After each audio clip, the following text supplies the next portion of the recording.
I'm with Paul Harding, one of the local architects, chief of the architects chapter here.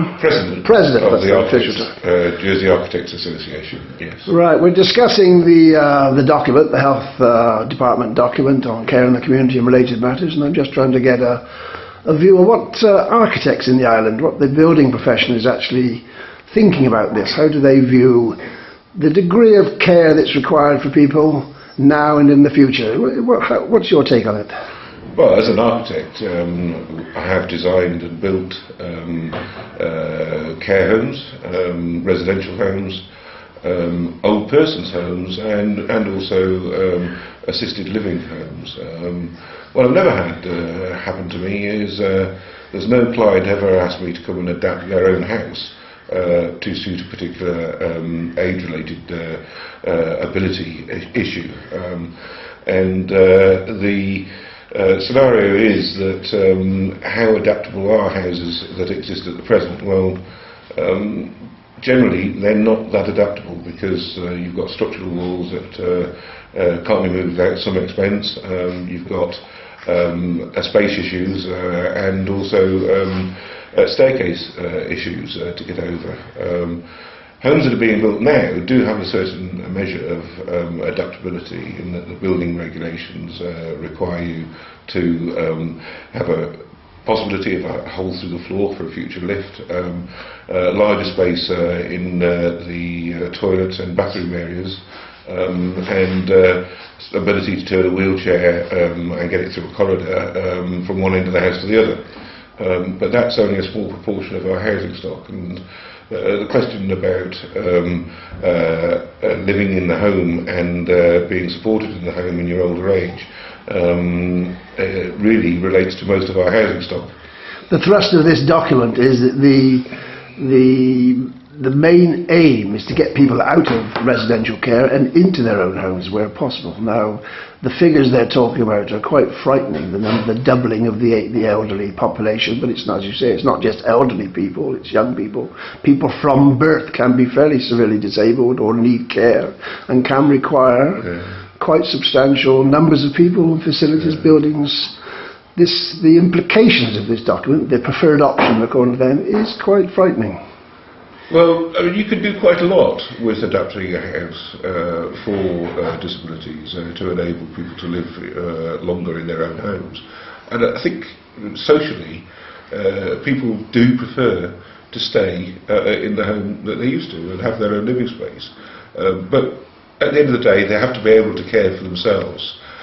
So even though you can bring in adaptations, you can put in stair lifts, you can increase space or maybe move the bathroom into a larger room to provide the extra space that's required for a wheelchair or for particular bathing needs. There's only so much you can do, and once you get to the threshold where the person can't care for themselves, then really independent living is not the solution. You do need some backup, residential care, nursing homes for those people that can't actually look after themselves anymore. What's also obvious is there's a sort of a demarcation between states-provided social housing and private provision, because obviously the states can have adapted homes to a high degree of adaptation, so you can have a fairly disabled, quite a severely disabled person living there and being looked after. But in the private sector, and obviously the states can control that, and the equipment doesn't get taken out when a tenant leaves. They can build up a stock of suitable. In the private sector, the word is that if a property gets adapted, as soon as it comes up for sale or is inherited, the new owners, the new people, take out all the adaptations. In fact, it's even been suggested they take it out before they sell it because it's a no-no if you put a house on the market and it's been adapted. Is that something you've experienced? Not something I've personally come across, but I mean that is the big drawback with the one-size-fits-all philosophy, that the home can be designed and built and then adapted over the years to suit your circumstances from cradle to your eventual death. But that doesn't work. You do need provision of nursing homes, of care homes, that has got the specialised equipment. Looking after somebody that's severely disabled and needs assistance continually in their own home is a very expensive way of going about it. It's very resource hungry because the people that are carers or the people that are nursing the individuals have to go from one place to another place. That takes time. That takes time, resources. It's much more efficient where you have got over the threshold that you can't live independently anymore to actually have the facilities and the resources located in one place, like a nursing home, like a care home.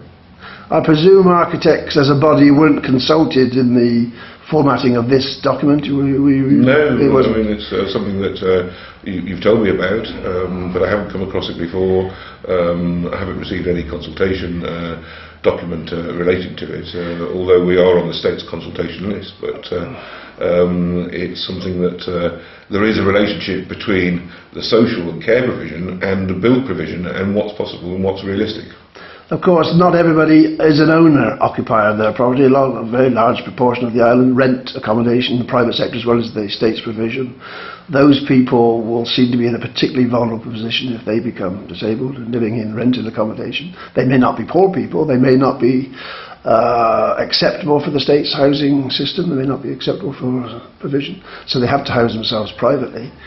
Could you see any way in which private landlords could be made to make houses adaptable to this sort of degree of provision? Any new build scheme, the private landlords do have to build in a certain amount of adaptability. That's required by the bylaws. But I think it would be unrealistic to expect landlords to fund conversion of existing properties to give. It raises a question, doesn't it? If you've got a private property, which is rented to somebody, and it's been built according to new standards, and that person becomes disabled, who's going to knock the hole in the floor and put the lift in for that person? Do you think? Well, this is something where if the alternative is taking them into nursing care or residential care, it's something really that the government should be looking at. Either seed funding or providing a grant for, and then that will save them the cost of looking after that person in a state-run and operated residential care home. Of course, it's not directly your responsibility as an architect, but there are other classes of people, of course, the famous non-qualified under the housing law, living in lodging houses and having very few rights. Of course, they won't.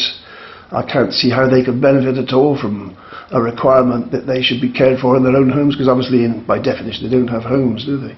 Well, it's unlikely that they will remain in that sort of unqualified lodging accommodation to retirement. They would move on either to another jurisdiction where there is more affordable housing and they can buy their own or rent their own, or move into the private sector eventually. So, I mean, the lodging house accommodation, unqualified accommodation, is generally perceived to be occupied by younger people who are at an early stage in their career progression and then move on later. But yes, of course, the person affected may not be the breadwinner in the particular household, but anyway, these are other issues. These are the practical problems which flag up in my mind that maybe this scheme isn't very well thought out, but that's the way it may be. I think at the end of the day, you've got to appreciate that there's a threshold of disability. When you reach the point that you need to actually be helped to live and you can't live independently anymore, then the state does need to step in and provide the facilities for nursing homes and residential homes, and where people who can't live independently can be cared for. We touched very briefly just previously about the requirement now that public buildings' toilets are now going to require a changing platform for adults, not for children, for adults. A changing room. A changing and platform. It's a big one. A big one, It's a big one, yeah. It's, what 25 square metres. Indeed. What I've been thinking about that is if those people then go home to their homes, what facility are they going to have in their homes for a similar activity? In other words, if they can go out to a public toilet and change themselves on a platform in a proper room, they're not going to have that facility at home, will they? No, not unless they use maybe the lounge. Or, it's quite bizarre.